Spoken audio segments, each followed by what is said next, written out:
Ada dua orang yang terkait dalam catatan Pandora Papers ini.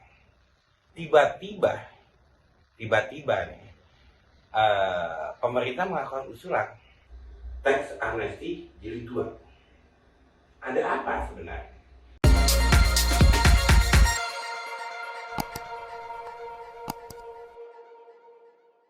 Assalamualaikum warahmatullahi wabarakatuh. Selamat sore.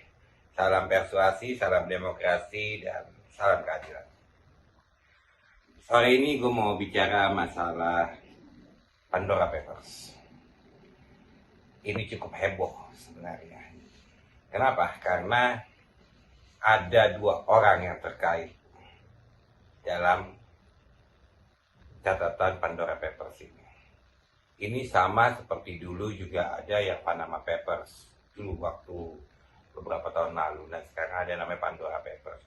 Ini diterbitkan oleh seorang jurnalis dunia. Dia melakukan investigasi, penyelidikan siapa saja top ya di negara-negara, orang-orang di negara-negara, termasuk Indonesia, termasuk Putin, di Rusia, termasuk yang lain, itu yang melarikan pajak atau menyembunyikan hartanya. Dan ini cukup sangat menarik.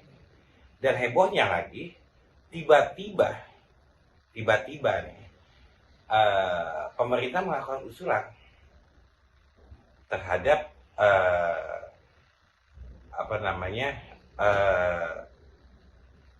tax amnesty jilid 2. Ada apa sebenarnya? Dan kita tahu bahwa tax amnesty jilid pertama itu gagal. Kita bisa katakan tax amnesty jilid pertama itu gagal, di mana bisa kita kasih tahu aja bahwa penerimaan pajak dari tax amnesty yang targetnya 1.000 triliun targetnya, itu cuma masuk sekitar 123 triliun. Jadi 10%, lebih dikit ya 12%-an lah yang masuk. Ini kan satu hal yang bisa dikatakan gagal. Nah, di Law and Justice itu dijelaskan ada 4 lipat aturan pajak kolusi antara pengusaha dan penguasa. Nah, ini cukup enak sebenarnya kita bahas. Kenapa? Antara penguasa dan pengusaha di luar negeri mungkin beda, tapi di Indonesia itu satu badan. Dia pengusaha juga, tapi dia juga mungkin bisa menjadi penguasa. Oke? Nah, kenapa saya mau membahas masalah tax amnesty dulu? Karena pertanyaan yang timbul adalah tax amnesty ini buat siapa sih? Apa sih kepentingan negara mengadakan tax amnesty jilid kedua? Jilid pertama jelas sesuai dengan data yang kita dapat ya, yang ngikutin nggak nyampe 1 juta wajib pajak, ya kan? Lebih tepat itu cuma 891.577 wajib pajak. Dari total loh 20,1 juta wajib pajak. Itu. Nah, terus ada beberapa hal yang juga cukup aneh, ya kan?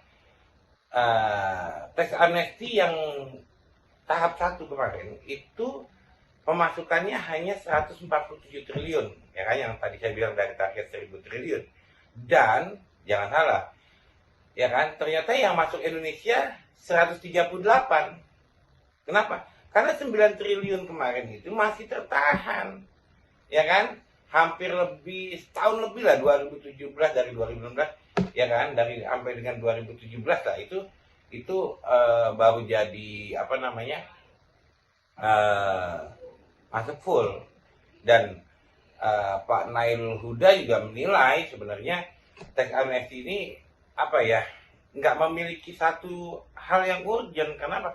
Karena sudah banyak sekali insentif-insentif yang diberikan pemerintah untuk orang-orang yang berduit, orang-orang yang berlebih, ya kan, terhadap insentif-insentif tersebut, gitu loh. Jadi ini nggak punya pengaruh banyak gitu. Dan kita tahu sendiri, ya kan, bahwa dari kegagalan teks amnesti 2016 ini kepatuhan wajib pajak sendiri bisa dinilai rendah. Kenapa sih mereka rendah nggak mau ikutin? Ya karena mereka ngerasa buat apa saya ikut gitu loh. Karena tidak ada jaminan buat mereka bahwa kalau saya ikut pengampunan pajak, teks amnesti itu kan pengampunan pajak, ini apa namanya VDP-nya atau voluntary disclosure programnya jelas. Ini kan belum jelas menurut si wajib pajak yang hartanya banyak di luar itu. Jadi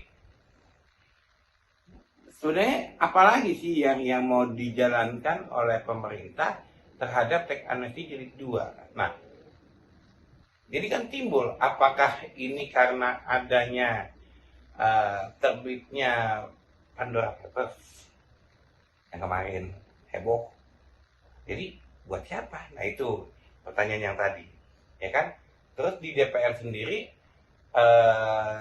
ketua panjanya RUU ya, harmonisasi peraturan pajak, ya kan, Pak Dolfi menjelaskan skema pajak yang akan dilakukan pemerintah dan DPR beda katanya dengan jilid pertama.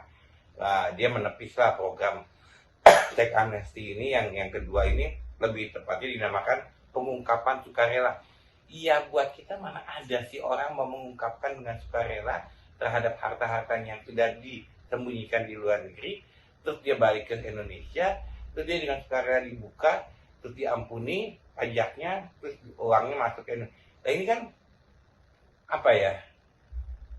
Hal aneh gitu loh. Apakah ini jawabannya lagi apa namanya terhadap isu Pandora Papers yang melibatkan dua tokoh nasional kita, kan gitu kan? Nah itu, dan realisasinya sendiri yang tadi saya sampaikan nggak sesuai ya, cuma sekitar 12-13% tadi yang tahap 1 itu. Ini kan buat apa lagi sekarang apa namanya teks amnesti ini gitu loh. Jadi ini hal yang cukup menghebohkan sebenarnya kalau kita lakukan satu investigasi menyeluruh, ya kan, terhadap teks amnesti jilid 2 yang akan dilakukan. Kenapa saya bilang perlu? Ya, ini perlu ditelisik siapa saja sih sebenarnya targetnya dari Bu Sri Mulyani yang untuk masuk sini, siapa aja sih orangnya? Kan pasti kalau punya market pasti punya dong targetnya apa.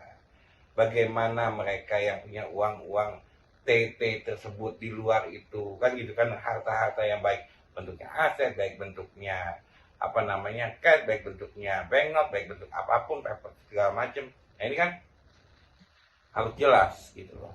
Jadi kalau saya sih lebih kepada bahwa ini adalah respon daripada Pandora Papers, ya kan?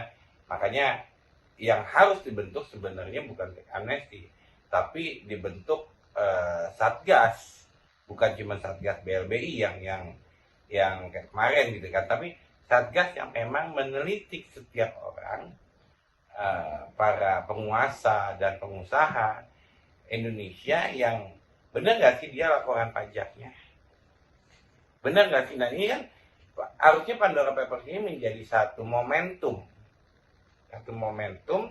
untuk mengungkap, bukan memberi karpet merah. Kalau dari saya sih, mungkin kita akan lanjut lagi bahas yang ini dengan beberapa orang yang pastinya akan jadi satu isu yang cukup menarik dan satu isu yang bisa mengungkap bahwa kemana uang dari Indonesia itu berada. Oke? Salam persuasi, salam demokrasi, salam keadilan, tetap jaga persatuan. Viva Indonesia. Assalamualaikum warahmatullahi wabarakatuh.